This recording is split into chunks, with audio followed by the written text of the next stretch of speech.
नमस्कार शेतकरी मित्रांनो, कृषी कल्याण युट्यूब चॅनल मध्ये सर्व शेतकरी बांधवांचं हार्दिक स्वागत आहे। तर शेतकरी मित्रांनो, या साइडला दिसत असलेल्या लाल काळ्या किंवा पांढऱ्या बटनावरती क्लिक करा, जेणेकरून तुम्ही आम्हाला सबस्क्राइब कराल। आणि तुम्ही जर आम्हाला सबस्क्राइब केलं तर शेती संबंधित असेच नवनवीन व्हिडिओ तुम्हाला आमचे सर्वप्रथम पाहायला भेटतील। तर शेतकरी मित्रांनो, चला तर व्हिडिओला सुरुवात करूया। तर शेतकरी मित्रांनो, कर्जमाफीचं सर्वात मोठं अपडेट आलेलं आहे आणि कर्जमाफीचं हे मोठं अपडेट सहकार विभागाच्या माध्यमातून आलेला आहे, सहकार मंत्र्यांच्या माध्यमातून आलेला आहे। आता कर्जमाफी, आता आपण जर पाहिलं तर कर्जमाफीसाठी हे महत्त्वाचं असं राज्याचा अर्थसंकल्पीय अधिवेशन आता थोड्या दिवसामध्ये सादर होणार आहे। 10 मार्च 2025 रोजी राज्याचा अर्थसंकल्प सादर होणार आहे आणि या अर्थसंकल्पामध्ये जर सरकारने कर्जमाफीचा निर्णय घेतला तर तुम्ही या कर्जमाफीसाठी पात्र होणार का? याचबरोबर कर्जमाफीवर सहकार विभागाचं काय म्हणणं आहे, कृषी विभागाचं काय म्हणणं आहे, याचबरोबर तुमचं कर्ज असेल तर तुमचं कर्ज माफ होण्याकरिता तुम्हाला कोणतं काम करावं लागणार, याच्या संदर्भात संपूर्ण माहिती घेण्याचा प्रयत्न करूया। तर सगळ्या शेतकरी बांधवांना एक महत्त्वाची विनंती आहे, व्हिडिओ शेवटपर्यंत पहा, जेणेकरून ही कर्जमाफीची सगळी माहिती तुम्हाला पोहोचेल।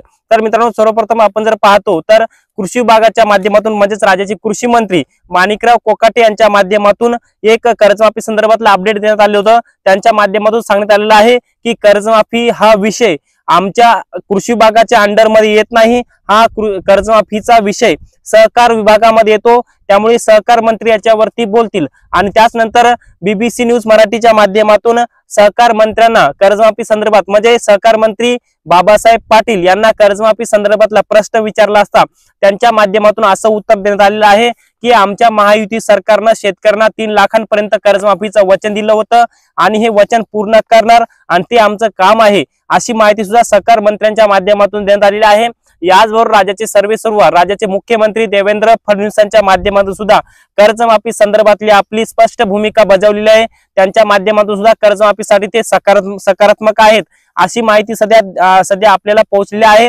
आपण जर पाहिलं तर 3 मार्च म्हणजे परवाच्या दिवशीपासून 3 मार्च 2025 रोजी ते 3 मार्च 2025 पासून ते जवळपास 21 मार्च 2025 पर्यंत राज्याचा अर्थसंकल्पीय अधिवेशन आहे आणि 10 मार्च रोजी राज्याचा पुढच्या 1 वर्षाचा अर्थसंकल्प सादर होणार आहे।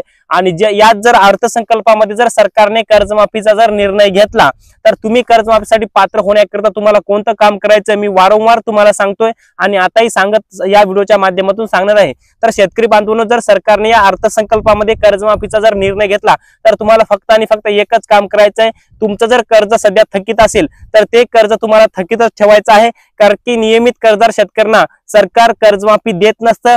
याचबरोबर तुमचं जर 2019 ला कर्ज घेतलेला असेल परंतु आता 2024 पर्यंत आता 2025 पर्यंत थकीत पडलेला असेल, कारण की आता मार्च एंडिंग चाललेला आहे आणि मार्च एंडिंग मध्ये बँकाला जे काही कर्ज शेतकऱ्यांनी घेतलेले असतात किंवा जे काही संपूर्ण व्यवहार असतो त्यांना क्लिअर करायचा असतो आणि बँकेच्या माध्यमातून जे काही थकीत शेतकरी कर्जदार आहेत त्या शेतकऱ्यांना कर्ज भरा, रिन्यू करा म्हणून असा तगादा लावण्यात येत आहे। परंतु तुम्ही जर रिन्यू केलं तर तुम्हाला कर्जमाफीचा लाभ 100% भेटणार नाही, हे मी तुम्हाला सांगतो। परंतु बँकेला तुम्ही असं उत्तर द्यायचं आहे की आता राज्याचा अर्थसंकल्प 10 मार्च रोजी सादर होणार आहे आणि या अर्थसंकल्पामध्ये कर्जमाफी होण्याची शक्यता आहे आणि जर आम्ही कर्ज रिन्यू केलं तर आम्हाला कर्जमाफीचा लाभ भेटणार नाहीये, असं ठणठणीत उत्तर शेतकऱ्यांच्या माध्यमातून बँकेला द्यायचं आहे। कारण की आम्हाला सरकारनं 3 लाखांपर्यंत कर्जमाफीचा शब्द दिलेला आहे आणि या अर्थसंकल्पामध्ये या सरकारला हा शब्द पूर्ण करावाच लागेल, असं त्यांना सांगायचं आहे। त्यामुळे शेतकऱ्यांनी कृपया करून सध्या तुमचं कर्ज रिन्यू करायचं नाहीये। जर कर्जमाफीचा निर्णय नाही झाला तर शेवटी तुमचा विचार रिन्यू करा का थकीतच ठेवा, परंतु सध्या हे एवढा अर्थसंकल्प होईपर्यंत तुम्ही कर्ज रिन्यू करू नका, कारण की तुम्ही जर कर्ज रिन्यू केलात तर तुम्हाला प्रोत्साहनपर अनुदान पण भेटणार नाहीये आणि तुम्हाला 3 लाखांपर्यंत कर्जमाफी सुद्धा भेटणार नाहीये। आता ह्या या अर्थसंकल्पामध्ये जर कर्जमाफीचा निर्णय शासनाने घेतला तर मी तुम्हाला 100% सांगू इच्छितो की 2019 ते 2025 पर्यंतच्या शेतकऱ्यांची कर्जमाफी होणार, कारण की 2014 ते 2019 पर्यंत 2 कर्जमाफी योजना राबवण्यात आल्या, त्यामध्ये छत्रपती शिवाजी महाराज कर्जमाफी योजना आणि महात्मा ज्योतिराव फुले शेतकरी कर्जमाफी योजना, या दोन्ही कर्जमाफी योजनेअंतर्गत पात्र असलेल्या परंतु लाभ न मिळालेल्या शेतकऱ्यांना त्या कर्जमाफीची या अर्थसंकल्पामध्ये तरतूद होऊ शकते।